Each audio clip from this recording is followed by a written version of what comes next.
topik selanjutnya yang akan kita bahas yaitu adalah bagaimana menggunakan applet untuk melakukan uji multiple proporsi berbasis simulasi. Ya, untuk itu saya ada dua contoh kasus lagi seperti biasa.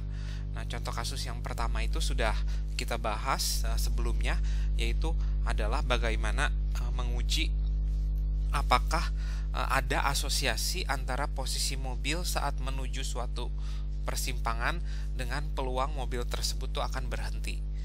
Nah, jadi H0-nya itu tidak ada asosiasi ya, seperti biasa. H0-nya tidak ada asosiasi, sementara HA-nya itu ada asosiasi. Nah, kalau kita tulis H0 dan HA dalam simbol adalah seperti ini. Ya, jadi peluang dia leading itu sama dengan peluang dia berhenti saat dia following, dan peluang dia berhenti saat dia sendirian ya. Sementara di sini setidaknya ya dalam simbol gitu ya, setidaknya ada P yang berbeda ya. Tapi kita nggak tahu nih, kita tidak terlalu peduli juga siapa di antara leading, following atau single itu yang berbeda itu siapa. Tapi setidaknya ada satu P yang berbeda. Nah, kemudian kita masuk ke data ya. Nah, untuk menghitung statistiknya. Nah, jadi saya akan tulis tabelnya dulu ya. Nah, jadi ketika mobil itu datang sendirian, kemudian ketika mobil itu following, dan ketika mobil tersebut tuh leading ya. Kemudian variabel responsnya adalah stop ya, complete stop atau not stop ya. Dan dari data didapatkan bahwa jika mobil itu single kemudian dia melakukan complete stop, ternyata ada 151 mobil, sementara yang tidak melakukan stop ada 25. Kemudian yang leading itu 38, yang stop, sementara yang tidak stopnya 4 ya. Kemudian kalau dia ini harusnya follow leading ya ini. Sementara ini harusnya following. Nah, kalau mobil tersebut berjalan di belakang mobil yang lain, kalau dia melakukan complete stop tuh ada 76, sementara kalau dia tidak stop tuh ada 22 ya. Kalau kita tinjau dari segi proporsinya ya, ini totalnya ada 85,8% ya, yang ini nih 85,8% ya, cukup tinggi. Kalau leading bahkan lebih tinggi lagi, yaitu 90,5%. Sementara kalau dia following dia 77,6% ya. Nah, ini adalah nilai ini adalah P1 topinya, ini adalah P2 topinya, dan ini adalah P3 topinya. Dan kita bisa menghitung statistik MAD-nya ya dari sini ya. Bisa dihitung. Namun saya tidak akan hitung karena kita akan menggunakan applet ya sebenarnya. Nah, kemudian kita akan masuk ke dalam applet ya. Jadi lagi-lagi kita akan menggunakan applet di website yang sama, yaitu ini saya sudah ada shortcutnya, yaitu adalah isi destats.com/isi ya. Dan kemudian datanya saya akan ambil dari sini ya. Jadi datanya kita pilih yang ada di chapter 8 ya. Kemudian kita pilih yang example yang pertama stop ya. Dan di sini kita bisa blok semuanya, kita copy ya. Kemudian kita kembali ke website yang utama, kita cari appletnya. Nah, kita pilih applet yang multiple proportion ya. Dan kemudian kita bisa clear data, dan kita bisa paste data kita punya ya di sini. Terus kita use data, nanti datanya akan muncul di sini nih ya, di sini. Dan di sini kelihatan nih MAD-nya itu 0,086 ya. Nah, kita pengen tahu nih apakah statistik ini tuh cukup kuat untuk menolak H0 atau belum kuat untuk menolak H0 ya. Nah, kita akan melakukan uji hipotesis berbasis simulasi. Nah, untuk itu kita akan melakukan simulasi di sini. Nah, simulasi yang akan saya lakukan mungkin satu dulu aja ya. Dan di sini dari satu simulasi yang sudah saya lakukan, MAD yang dihasilkan tuh 0,038. Jadi 0,038 itu baru satu simulasi. Kemudian saya lakukan sampai 10 simulasi totalnya. Ya, saya sudah lakukan sampai 10 simulasi, dan ini adalah statistik-statistik yang dihasilkan dari 10 simulasi tersebut. Nah, kemudian saya lakukan sampai 100 simulasi in total. Ya, saya dapatkan 100 simulasi, dan dari 100 simulasi itu ini adalah 100 statistik yang sudah dihasilkan. Nah, sekarang kita siap untuk menghitung p-value, yaitu kita ingin mencari dari 100 simulasi yang saya sudah lakukan, ada nggak sih simulasi yang statistiknya itu sama dengan 0,086 atau bahkan lebih ekstrim ya. Jadi saya akan tulis 86, terus kita hitung. Dan ternyata ada 7 ya. Jadi ada 7 simulasi yang menghasilkan statistik yang sama dengan yang kita punya, bahkan lebih ekstrim ya, bahkan lebih tinggi lagi gitu.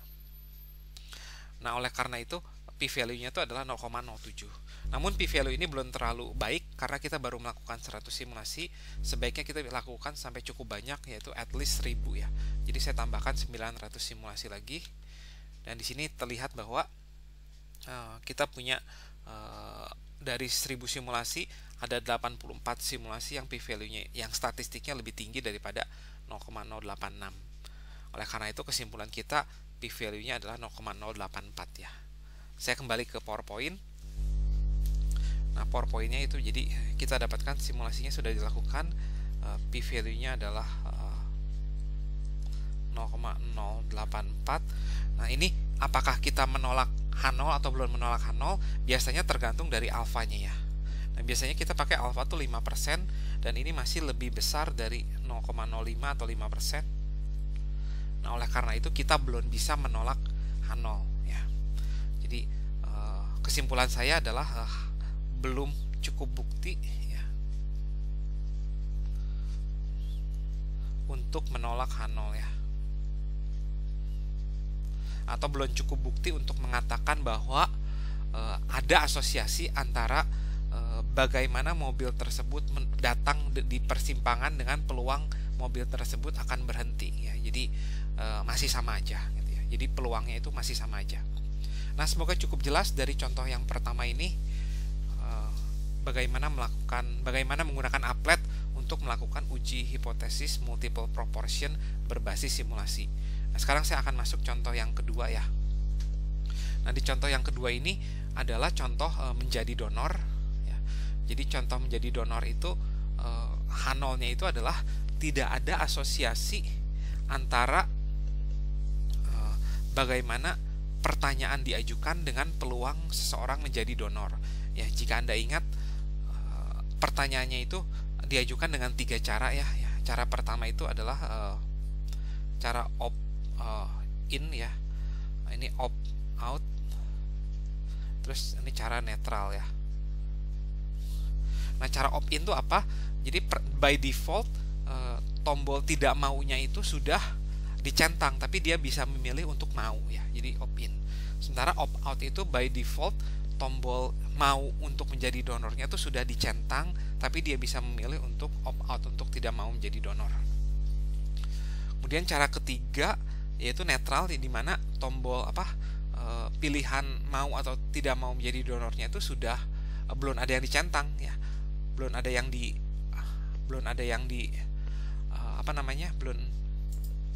dipilih ya. Oleh karena itu netral ya di sini ya. Jadi nah, dari ketiga pilihan ini apakah akan meningkatkan, apakah ada yang peluang menjadi donornya itu lebih tinggi dibanding yang lain. Nah, kita pengen selidiki ya. Untuk itu kita akan melihat datanya. Lagi-lagi datanya saya akan sajikan dalam bentuk tabel ya. Jadi opt-in, ini opt-in, grup yang opt-in, ini grup yang opt-out, kemudian ini grup yang neutral ya.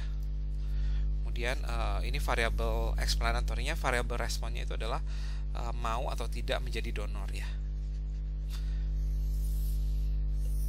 Nah, ini adalah data mentahnya. Saya akan cari datanya. Sebentar. Nah, datanya adalah sebagai berikut.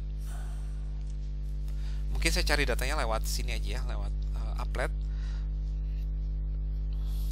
Nah, saya akan pilih ke sini, saya pilih dataset. Nah, kemudian lagi-lagi saya pilih ke bab 8. Dan di sini ada exploration organ donor, dan di sini saya bisa copy paste ya semuanya. Jadi saya copy.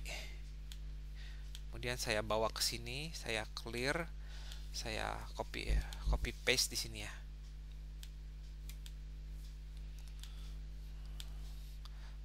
Oke, saya use data, dan di sini kita lihat nih, yang opt-in itu cukup banyak, yang opt-out itu yang peluang menjadi donornya kecil sekali ya, tapi yang opt-out peluang menjadi donornya itu lumayan besar, sementara yang netral peluang menjadi donornya juga lumayan besar ya. Nah, di sini yang suksesnya saya pilih yang donor ya, jadi biar Nah, di sini kelihatan MAD-nya itu 0,268. Tabelnya kalau mau kita lihat ada di sini ya. Nah, jadi ada totalnya ada 23 yang mau menjadi donor di grup opt-in, sementara di grup yang opt-out itu 41, sementara yang di grup netral itu 44 ya. Dan ini adalah proporsi masing-masing grupnya ya. Lagi-lagi sekarang kita akan coba lakukan sampai 100 simulasi terlebih dahulu. Dan di sini saya hapus dulu ya, karena statistiknya beda ya. Nah, di sini statistik yang kita dapatkan tuh 0,268. Nah, kita akan lihat nih dari 100 simulasi yang saya sudah lakukan, apakah ada simulasi yang menghasilkan statistik 0,268 atau lebih. Ya, dan kita lihat di sini ternyata tidak ada ya. Tidak ada dari satu simulasi pun dari 100 simulasi yang menghasilkan statistik 0,268. Mungkin saya lakukan sampai 1000.